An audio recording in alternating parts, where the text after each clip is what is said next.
So, Patricia, thank you for joining me today. And it's really, really exciting to talk to you because we kind of go back quite a long way, although we haven't spoken in a while. And we connected several years ago. What year was it? I should know this. 2014. Well, I was just going to say 2014, and then I thought that can't be right because that's like nearly a decade ago, and that can't be right, but it is, isn't it? Okay. It is quite So, right. yeah.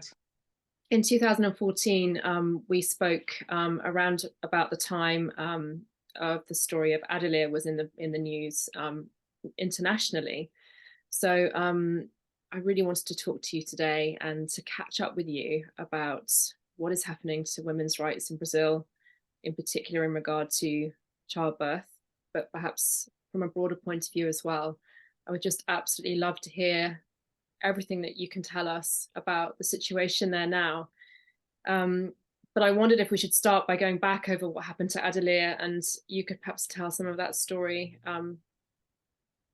just to get us started. Yes, first of all, it's an honor to be here with you. It has been a long time, and a lot has happened in Brazil regarding obstetric violence since then.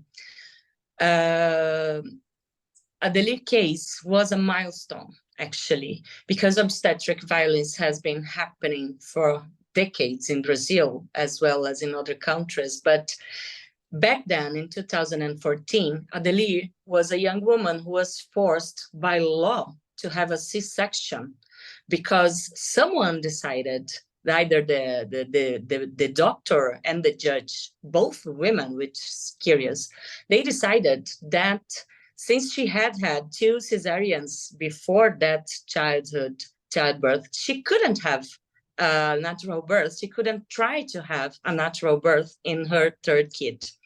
So it was really messy. She went in labor. She went to the hospital. When she got to the hospital, the doctor that evaluated her said, I will not remember details, but it was something about, okay, you can't have the C-section, which is quite common in Brazil. When you have one C-section, then doctors already say, no, you cannot have another one, another natural birth. You have to have another C-section. Right. And at some point, she went home, and the doctor talked to a judge in that city. It was in Rio Grande do Sul. It's the state, and Torres is the name of the city. And they issued a document that take the police to her house, took her by force to the hospital, and forced her to have a C-section. Of course, there's a lot of details that I lost in memory after so long time, but that was the main thing of all this story, and that was revolting because 2014 was also a very strong time with the birth movement in Brazil. We were organizing ourselves exactly because obstetric violence was reaching levels of statistics that were outrageous. I remember back then, and I had a kid back then as well, 2 years before that. And I was also a victim of obstetric violence, which led me to become a doula, which led me to the birth movement. And that's the regular way of doulas in Brazil. And I remember that back then in private hospitals, the rate for C-sections was kind of 80%.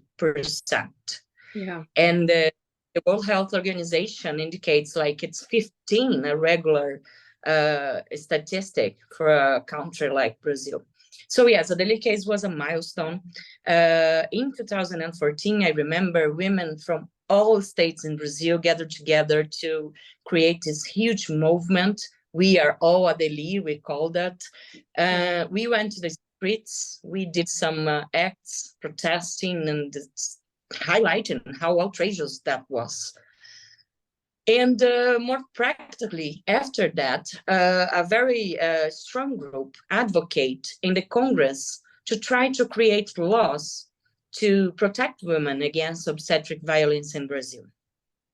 That has been going on since then because the process of approving and getting a project to become a law in Brazil is very long.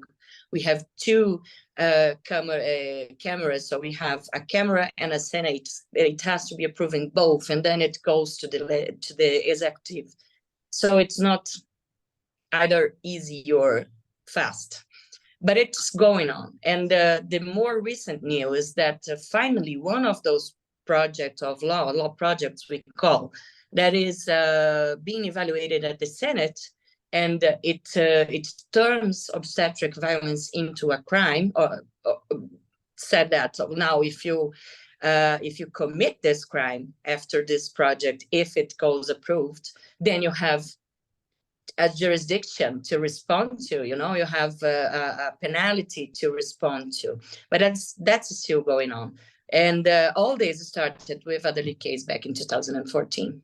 Wow. So, gosh, that's amazing. So, great. Yeah, I mean, the thing that I find fascinating about Adelir's case, I think, is that it's such a good example. I mean, I don't want, she's a real person, and it's, what happened to her was horrendous. And I wrote about it in my book, and you were very kind. You sent me her words at the time, and reading her actual account of it from her perspective is just breathtaking. To imagine a situation in which that would happen to a woman, and to hear her account of it is horrendous. But it is also just such a good example of what happens when it becomes a bit of a grey area, like who decides what happens to a woman's body. I always use her story as a sort of perfect example of, how a woman's rights can be eroded if you prioritize the health of the baby over the whatever the woman wants. Yes, and this is tricky in Brazil because our legislation for women's health and for children's health, it's a thin and tricky line. For example, we don't have abortion laws. We don't have an abortion law that protects the choice of the women.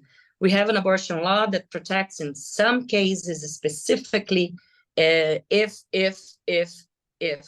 it's not like a family planning. It's not like a woman's choice. It's just a bunch of ifs that comes by, and so that's not good. Who can access abortion at the moment in Brazil, and has that changed in the last nearly a decade? Well, in the past few years, this law was in an edge of a changing, and I don't think it changed, but people were trying to. The conservators were trying to change this law. But right now in Brazil, you can have an abortion if you prove a rape, if you prove that the pregnancy is the result of a rape, of a sexual violence, or you can have it if you can prove that your baby, that baby is not, I don't know how to put it in English. It's not suitable for life. Yeah, I mean, not viable. Yeah, we say viable. Yeah. And usually it's like, and still you have to go through a legal process. It's not that you come to a clinic and you just declare that you were raped or whatever, and you get this abortion. You have to go through law. We had a case recently, a very absurd case of an 11-year-old girl who was forced to deliver a baby that was a result of a rape. And that proves that even this law is failed. It does not work. It does not protect who it's supposed to. Because this girl, she is now 12, I guess, and she's pregnant again. And the justice denied her the right to get an abortion in her first pregnancy. Now she is a 12-year-old girl, barely a teenager, with a baby and another pregnancy. So see, it gives me chills. It's like it's a lack of commitment in protecting women's life in a sort of way, and girls as well in this case. And a complete disregard for their bodily autonomy. Yes, completely. I'm just checking the data for the girl, but it's completely absurd. I mean, it must go back before Adelir's story. What was your awareness of what was happening in women's birth rights before what happened to Adelir? I do remember that we were discussing a lot on how much the obstetric system in Brazil is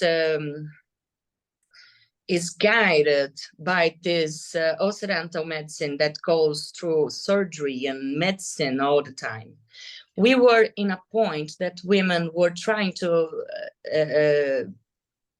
get back to highlight it, the more, holistic, natural trying, or the tentatives of giving birth, of getting pregnant and giving birth. And that was because there is this details that in Brazil, most of the medium class gives birth in private hospital. Despite we have a very good public system, most of us in medium class, we give birth in the private sector.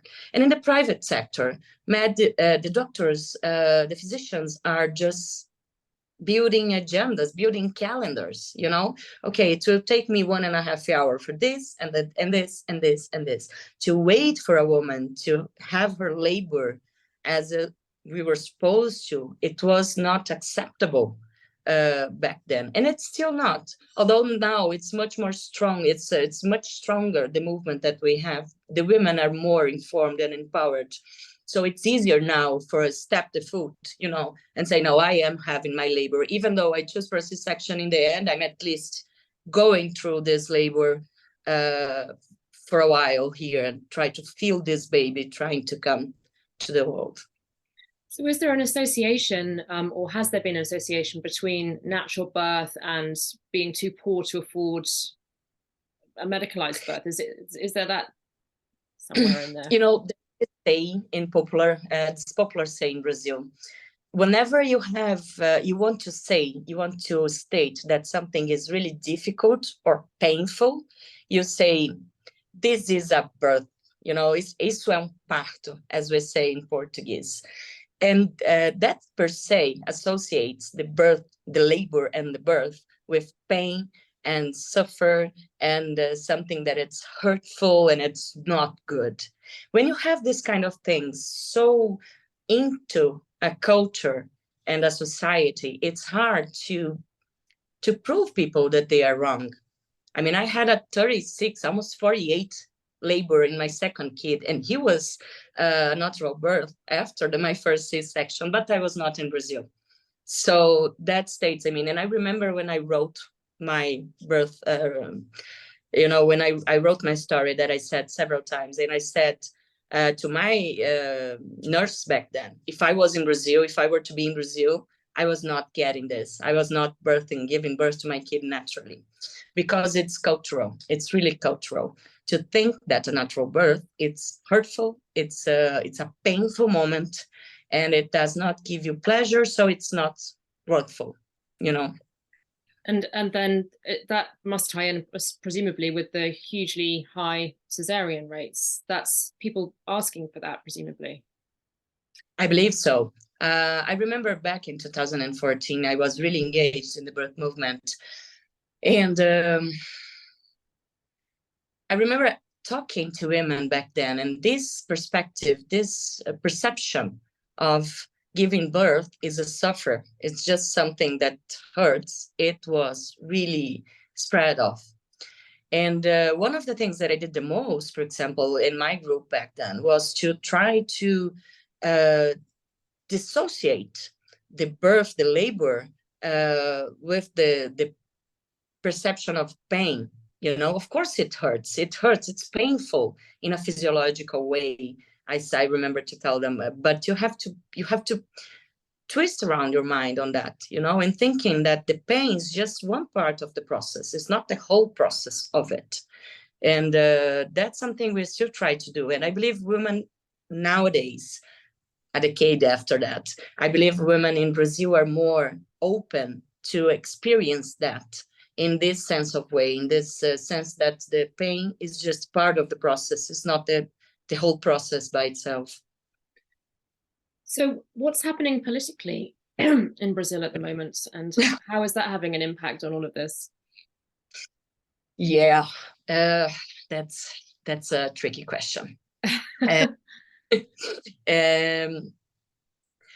Everyone knows that Brazil just came out from 4 years of a very right-left party government, very conservative conservator party, and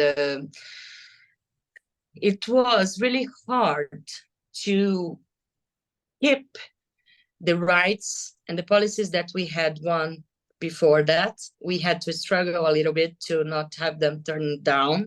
Some of them were turned down, and that's why we're still trying to put this obstetric violence project of law, for example, back to the Senate, back to the Congress, to try to get it out of there, approved and stated as actually a law. It was a period of very, I don't know how to put this. I truly can't go really into the politics because of my job, but I can say that it was not easy. I'm neither peasant to have to count on legislation for women's rights, especially regarding to human health in the past years. But now we believe that now we are having a really good turnover, because now the new government also already stated, for example, the Ministry of Women, the Ministry of Human Rights, and the Secretariat for Human Health and Indigenous Health, and all the layers that we need for women to be taken care of and their children. And I believe that it's going to be a while before we recover from the past year. But I believe we are now in a more in a safer and more I don't know. It's we have more hope in this new way now. And how is it all impacted on women's rights across the board? Could you speak a little bit about that? I don't know. I believe that now we have more opportunities to dialogue internationally, for example. I work in a diplomatic mission, so I know for sure that the dialogue, the conversation between countries regarding, for example, women's health, it's easier now. It's easier, and now that Brazil has specific ministries, specific places to discuss all the layers that we need to discuss within children and women health, including color, including being an original people, indigenous people, including all the regions in Brazil, and including everything that a country the size of Brazil needs to have the women's rights and the health of their women and children respected. I believe now it's going to be a broader conversation, and it's going to be a deeper conversation as well, and easier to get to have international agencies, for example, and international institutions helping us out to reach whatever we need in the next few years. Yeah.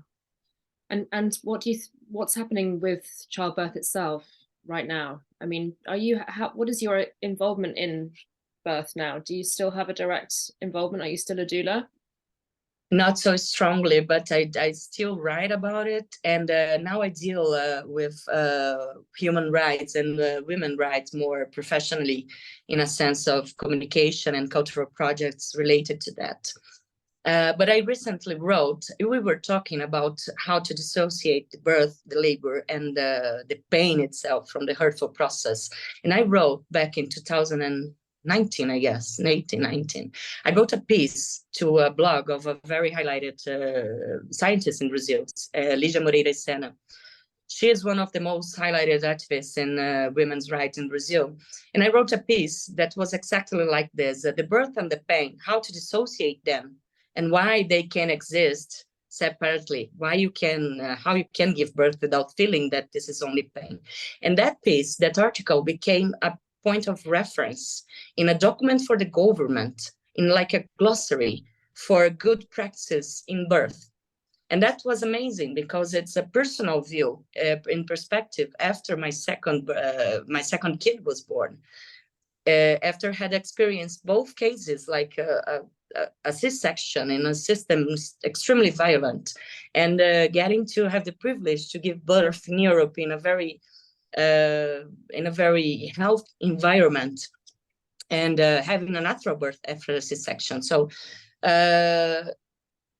right now, I think we have more space. we got our space. We fought for our space right now. We have much more women talking about it. We have much more, we have influencers, actresses, politicians talking about birth openly in their social media, in their channels, and helping bringing up this empowerment for women that does not have all the privileges of information that we have. So I think that's a very good way, a very good path. And I foresee a stronger future nearby for women in Brazil. At least I hope so. You sound optimistic. I am. I'd like to be, because after after the past few years, I think if we're not optimistic about what's going to happen, we kind of lose the strength a little bit even to fight. You know, there is there's the time of being really aggressive and really strong on our feelings. But I think there is also the time where you got to be optimistic a little bit. That doesn't mean that you're going to lower your guard. That doesn't mean that we are going to stop fighting or stop talking about it. But it does mean that we can do that with a more light way, with a more, with a more clear sight of a better future. And we know, you and me, that regarding legislation and obstetric violence, nothing is final. You can pass a place can pass by through 2, 3, 4, 5 years going in a good way, and suddenly something happens, like a bad government happens, and everything goes down, and you have to build it all up again. So I guess this is the time to be optimistic, but it's not the time to lower the guard. It's not the time to stop fighting for those things. Yeah, and it's almost as if those protests that, I can still remember all the photographs of them, the hashtag We Are All Adelir protests, everybody was out with candles in the streets and everything. That was a tipping point, but then you somehow went back some more, and now you feel you're coming forward again, do you think? I think so. I think that we women in Brazil have been having hard times and hard hits, one after another. We get something really small, then we get a huge fall. Then we get something really small, then we get a huge fall. But I also see that we are getting more people to fight with us. Now we have more, for example, we have more men talking about paternal leaves, about birth, about motherhood in social media in Brazil. It's not like everything is going on in a good way, but back then we didn't have any ally like men in social media influencing other men on talking about women's issues. We do have that now, and I think it's a good point. I think this movement, having men as allies, it's quite important, especially if you live in a place like Brazil where the misogyny is really strong. Yeah. And we need them. We need the good men. Yeah, people will listen to men. Well, especially men will listen to men. So yeah, and men way of getting there, and it's an honest movement from this man, so why not? Do you have, what sort of antenatal input do you have in Brazil at the moment? What sort of what? I'm sorry. Like antenatal, I'm thinking of obviously we connected through the positive birth movement because there was positive birth movement groups in Brazil. But what happens now? Do you have groups of women coming together to learn about childbirth? Do you have a national program to teach women about birth, or what do you have? I know that the public health system, which we call the unique health system, Sistema Único de Saúde, we call it SUS, S-U-S. I know that SUS has what it calls alternative therapies and alternative ways of healing yourself. I know that from that system we can get, for example, pregnant women roundtables. We can get holistic treatments like massage, like the needle ones. I forgot the name. Acupuncture. The acupuncture and things like that. I honestly don't see as strong as it was a decade ago, for example, this civil movement of gathering pregnant women together. But that's perhaps because my kids are now 10 and 7. So I'm not so into the babies anymore. I'm getting in another space of motherhood right now and in another kind of movements. I myself, when I was pregnant from my last kid, I did some pregnant rounds, some chatting and gather some women. I think this happens. But I can't see right now, and I can be wrong, but I can't see right now this huge national movement anymore. I think we are now recovering for a lot of things, and it's time to gather together again, to build again these groups and to come up, to come out again. And that's what I was telling you about being optimistic. I just think we got, this first months of 2023, these were months to breathe. When you are really tired and you need to sit down, get some air, drink a glass of water to get some strength and come up again. I think we are in that kind of moment now. But don't fool yourself. We have a lot of groups spread throughout the country, and I do believe they have their strength, especially acting in small groups and small communities. And I think that makes a lot of difference. We don't have to have this huge moment all the time, because Brazil is really big. And sometimes having the smaller movements in smaller places, and more closer to the women that really need this kind of movement, which are the women that are in risk situations, that does not live in the big condos, in the big apartments, and those are the ones who really needs these groups. And I do believe these groups are happening. We are just not seeing them in the big media right now. I have to ask, do you know what happened to Adelir?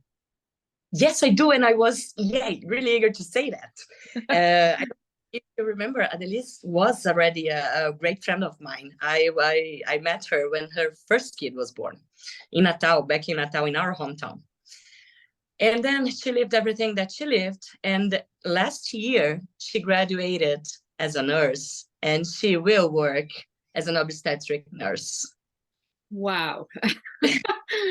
That is not the ending that I expected to the story. Yeah. I'm so proud of her, because, she has so many kids, and she has this life that demands a lot from her.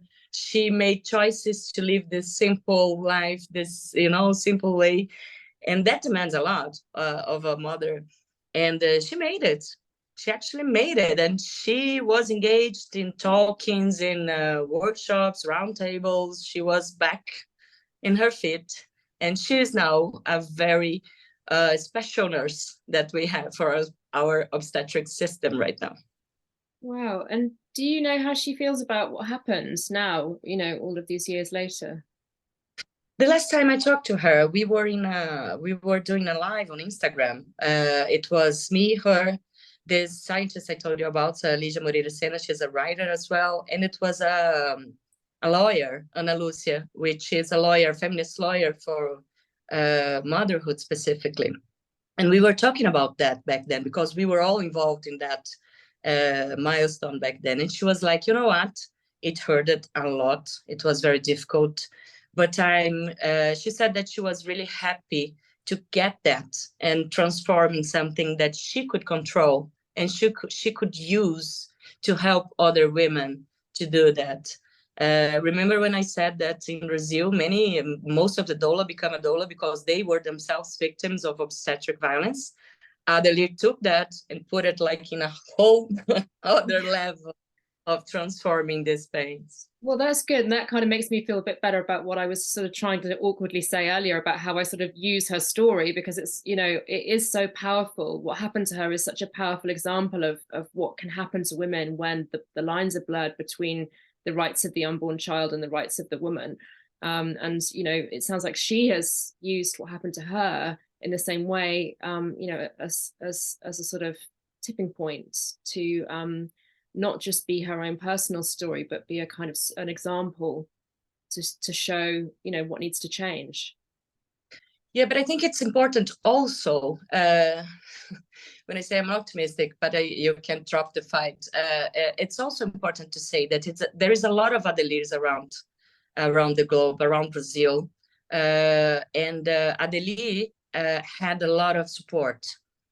And and it's amazing that she had support. She had the law support for the law process. She had support for everything, and it was very hard. I mean, I can't understand what she felt back then. I cannot. It's not. I have no idea what was her feelings, even though I was talking to her all the time.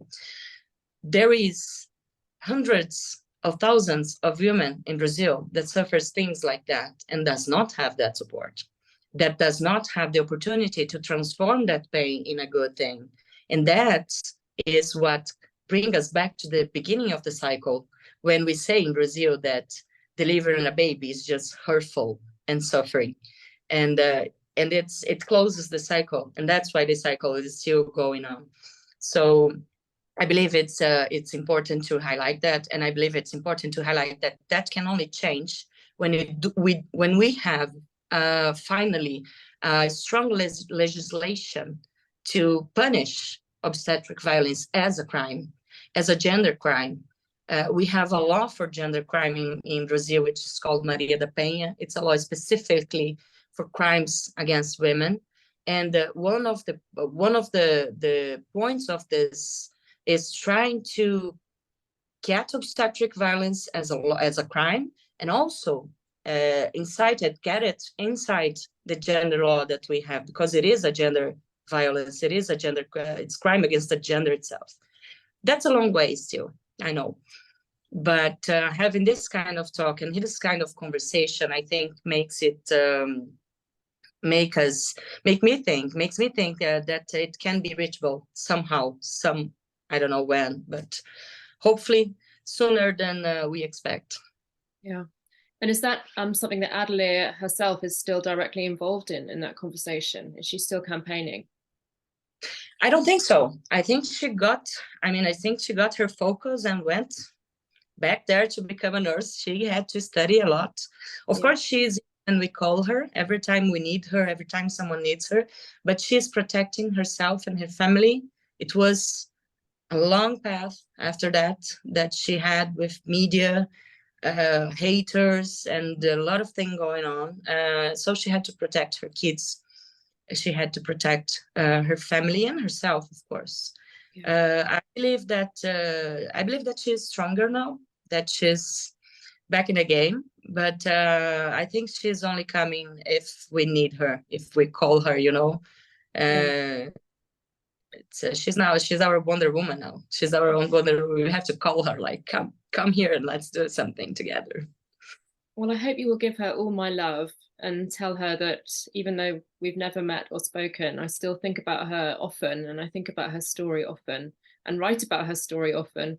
And, you know, it was so, what happened to her was so wrong and so horrendous, and yet at the same time, you know, it woke everybody up to the situation. So it ultimately done more good, hopefully, than harm in the end, in being that tipping point.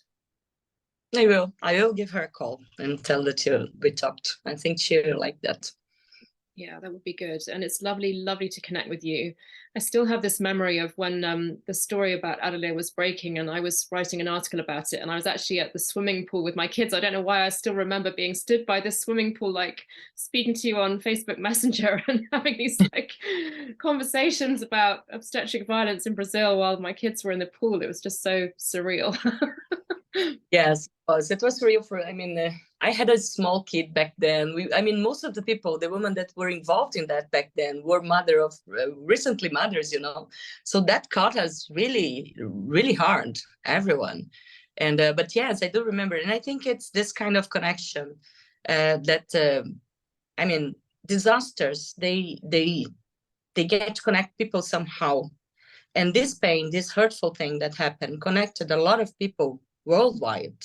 And it's good that these connections can go on, because this is one of the ways that we have to change things and to make people aware of what's happening, and make people aware that things needs to be changed still and still and still.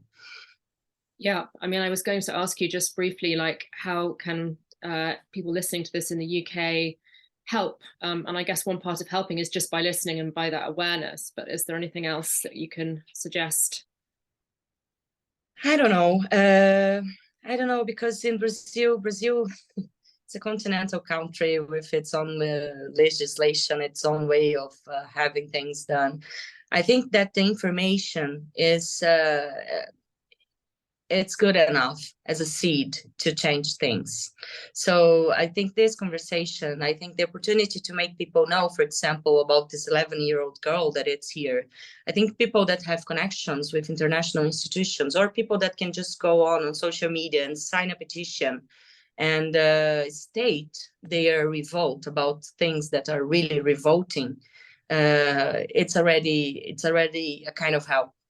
So just listen to people, listen to Brazilian women, get to know what's happening in Brazil, read the news broadly, because in the era of fake news also we have to be careful, but read the news broadly and be aware, get informed, and if you get the chance, advocate for that, advocate for us anywhere, with anyone, at any time.